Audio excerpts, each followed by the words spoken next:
네, 특징적으로 이제 남영 비비안을 한번 보겠습니다. 최근에 이제 연이틀 급등하면서 시장에 이슈가 많이 되고 있는데, 사실 이제 영위하는 사업만 보면은 뭐 이렇게 매력적인 사업은 아니죠. 네, 남영 비비안은 이제 비비안 브랜드는 모르시는 분이 거의 없으실 것 같아요. 속옷을 생산하는 업체입니다. 그래서 이제 속옷 생산이니까 의류 업체인데, 사실 이제 속옷이라는 것이 뭐 급격스럽게 많이 팔리거나 뭐 급격스럽게 많이 안 팔리거나 이런 개념은 아니잖아요. 그냥 어느 정도 일정 부분 꾸준하게 이제 매출이 나온다. 그래서 사실 이제 성장에 대한 기대감은 크게 없고 또 시장에서 딱히 주목받는 업종도 아니에요. 근데 최근에 이제 주목받는 것은 이전에 그 일본 불매에 대한 반사수의 기대감이 일단 한 번 있었고 최근에 그 반사수의 기대감이 다시 한번 부각되는데 매각 기대감이 겹쳐졌죠. 네, 그러니까 이슈가 없는 시장에서 수급 유입을 불러오기에 조금 이제 매력적인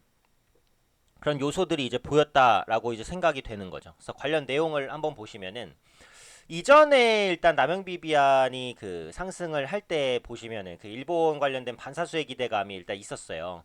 그러니까 그 일본이 한국의 그 대법원에 어 강제징용 노동자 배상 판결에 대한 그 불만을 갖고 반도체 소재 수출 규제를 걸었고 한국이 이제 그 WTO에 일본을 제소한 상황이잖아요. 그래서 한일 관계 갈등이 계속되면서 국내 속옷 업체가 반사 수혜를 입을 수 있을 것이다라는 거였죠. 왜냐면 유니클로를 비롯한 일본 관련된 이제 그 의류 업체들이 많으니까 상대적으로 국산을 애용할 수 있다. 네, 이런 기대감이 있었습니다.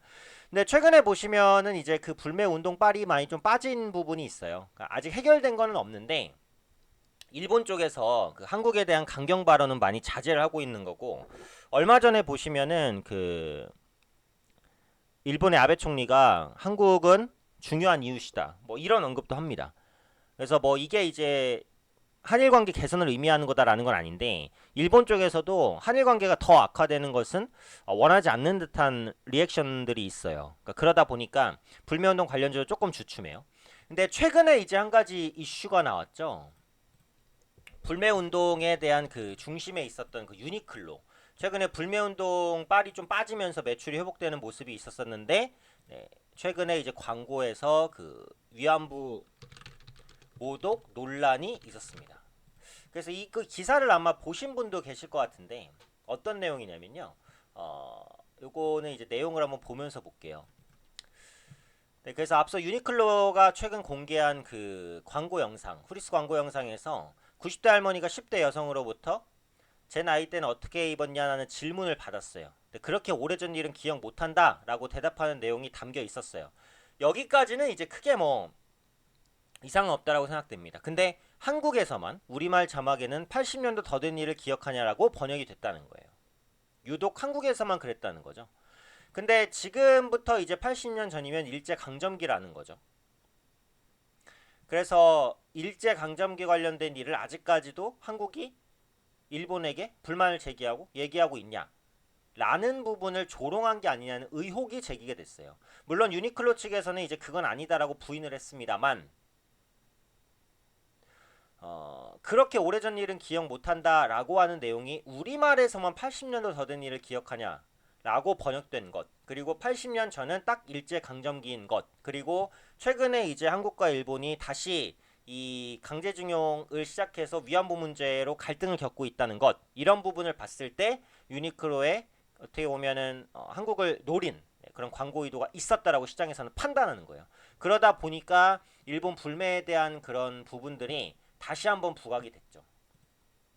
그래서 이제 주가가 급등하는 부분이고 추가적으로 주가 상승에 이제 더 그 급등 요인이 되는 것은 지금 남영비비안 같은 경우 이제 매각을 하기로 한 상태인데 인수 후보가 누가 될 것이냐에 대한 그 어떻게 보면 시장의 걱정 이런 부분들이 있었어요.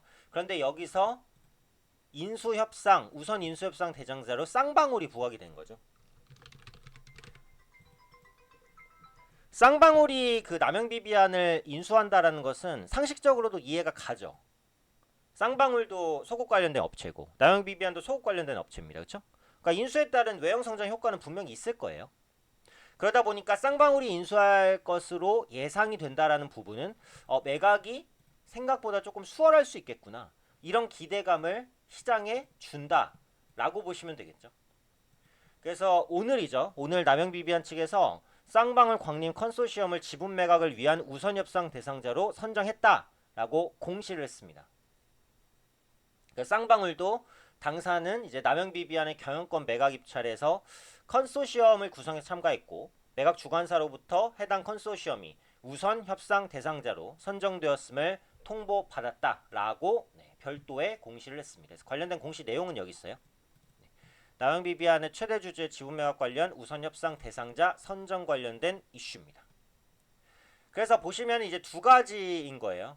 일본 불매가 유니클로 이슈로 다시 한번 부각됐고 원활한 매각이 진행되겠구나라는 기대감. 이 두 가지가 겹쳐지면서 연이틀, 연이거래일 연속 급등을 하는 모양새입니다. 오늘도 상한가가 풀리지 않았기 때문에 내일은 일단 갭상승 출발이에요. 그렇죠?